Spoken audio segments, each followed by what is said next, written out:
Cette première vision de la guerre, il aurait voulu être ému, éprouver quelque chose, et il regardait obstinément vers les tranchées pour se donner une émotion, pour frissonner un peu.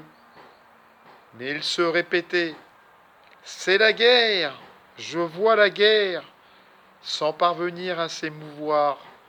Et il ne ressentait rien qu'un peu de surprise. Cela lui semblait tout drôle et déplacé, cette féerie électrique au milieu des champs muets. Les quelques coups de fusil qui claquaient avaient un air inoffensif. Même ce village dévasté ne le troublait pas.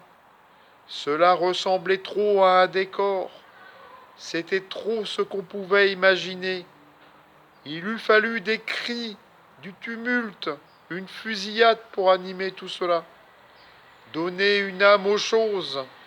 Mais cette nuit, ce grand silence, ce n'était pas la guerre.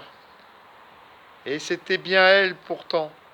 Une rude et triste vieille, plutôt qu'une bataille. La rue s'arrêtait brusquement, coupée par une barricade faite de herses et de tonneaux. Il fallait la franchir un par un, en se glissant sur un timon qui accrochait les sacs. Silence! Rassemblement dans le champ à gauche!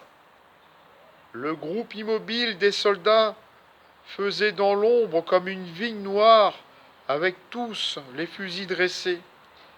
Seul un point rouge de cigarette piquait la nuit. On le voyait monter aux lèvres, se raviver, puis redescendre lentement. Hé, l'autre salaud qui va nous faire repérer, grogna quelqu'un. Ça ferait tuer les copains pour une cibiche, cet enfiffré-là. Ayant débouclé son sac, Gilbert s'était couché. La tête des champs était molle et froide, encore humide des pluies récentes, et cela lui gelait les jambes. À travers la capote mince, son sac sous la tête, les mains glissées dans les manches, il reposait les yeux pleins de ciel. La meurtrissure des deux courroies lui chauffait maintenant les épaules d'une bonne brûlure, et sa fatigue s'écoulait par tous ses membres lâches.